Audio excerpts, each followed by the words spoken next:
Ma'am, good morning po. Good morning. Ano kailangan mo? Siguraduhin mong importante yan. Busy ako. Ma'am, follow up ko lang po sana yung vacation leave ko po. Next month na po kasi graduation ng anak ko eh.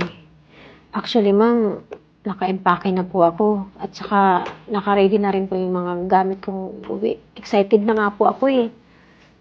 Mia, ayoko sanang sirain yung plano mong pag-uwi sa graduation ng anak mo. Kaso nga lang, hindi kita mapapayagan dyan sa gusto mo. Alam mo naman na may importante tayong malaking event ngayong linggo. Tsaka, hindi pwede mawala tayo ng tao. Kailangan natin ng helper ngayon. Pero ma'am, di ba ma'am, na-promise ka sa akin, 5 buwan na po ako nagpaalam sa'yo ah. Mia, I'm so sorry. Nung nag-usap tayo, wala pang abiso ang boss natin regarding that sa gaganaping event. And, anything is possible at any time. Kaya, hindi may iwasan ng changes sa mga desisyon. And alam mo naman, boss natin yan. Amo nating lahat. Kaya ipagpaliban mo na yan. Next year ka na lang umuwi. Total, high school pa naman yung anak ko, di ba? May college pa naman. Ma'am, pero, sige na ma'am. Gusto ko na po talagang makauwi. That's my final decision. Kahit pumunta ka pa sa boss natin, parehas lang din kami nang sasabihin. At huwag nang matigas ang ulo. And take note, that will be the last time na pag-uusapan natin to. Umalis ka na. Bumalik ka na sa trabaho mo. Sinasayang mo lang oras ko eh.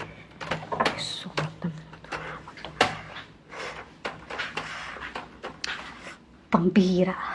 Ako nga, 5 years di nakauwi.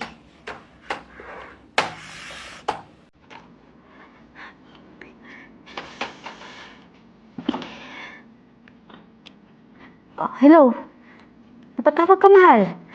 Aga-aga? Oh, walang ko na. Next week na ako nagpapadala. Hindi yun, mahal eh. Si mama mo. Ha? Bakit, mahal? Anong nangyari kay mama? Mahal. Si mama mo wala na. Inatake sa puso. Sinugod namin sa ospital pero huli na yung lahat. Dead on arrival si mama. Umuwi ka na dito, kailangan ka namin. Hindi totoo yan, mahal. Sige. Bukas na uwi agad ako. Sige na, ma'am. Bye-bye.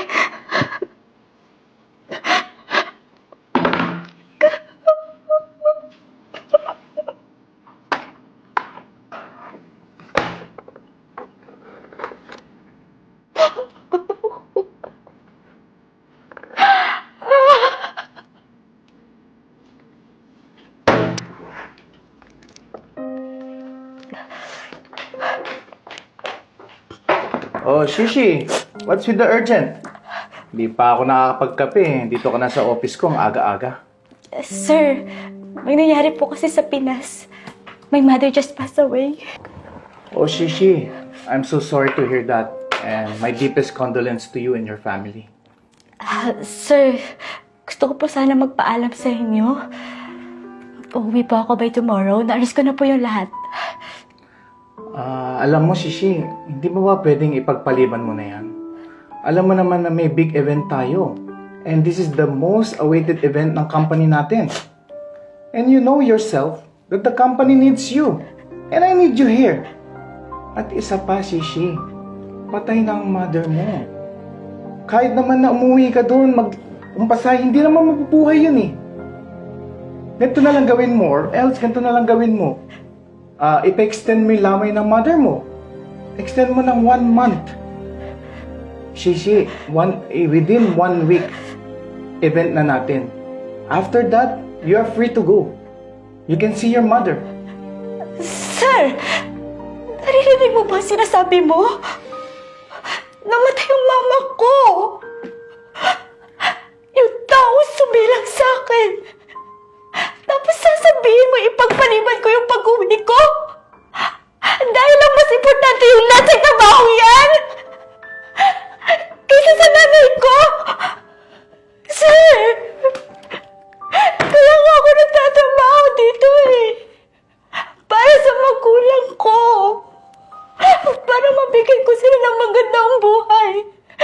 Para makabawi man lang sa sakripisyong ginawa nila sa akin. Pero wala na yung mama ko, sir. Kaya wala nang rason para sipagan ko. Wala na, sir. Kaya wala ka na magagawa kung gusto ko umuwi. Ito nga pala yung resignation letter ko. Kung sakaling hindi niyo ko papayagang umuwi. Buhay ko to, sir. Kaya ako masusunod.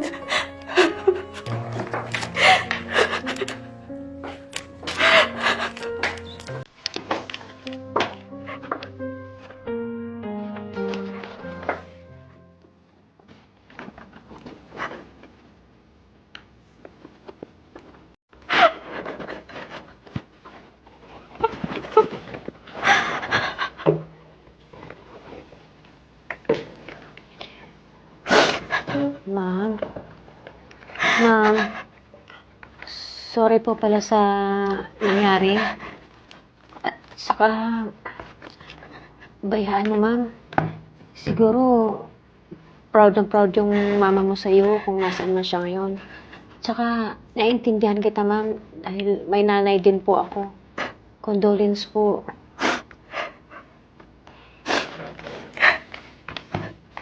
Yeah. Thank you. By the way, ito nga pala yung vacation leave mo. Permado ka na yan. Kaya pwede ka na umatan sa graduation na anak mo. Congratulations, anak mo, ha? Mia, pasensya ka na, ha? Sorry kung naging nagas po yung ugali ko sa'yo. Kinalimutan ko yung importansya ng pamilya. Kinain ako ng trabaho eh. Hindi ko nakita yung may mas mahalaga. Kaya tayo nagsusumikap sa trabaho. Ma'am, maraming salamat po dito. Pero, sana po, ma'am, mag-iingat po kayo pag-uwi, ah. Sige, sige. Kita na lang tayo sa Pinas. Ingat ka. Opo, ma'am. Condolence po ulit.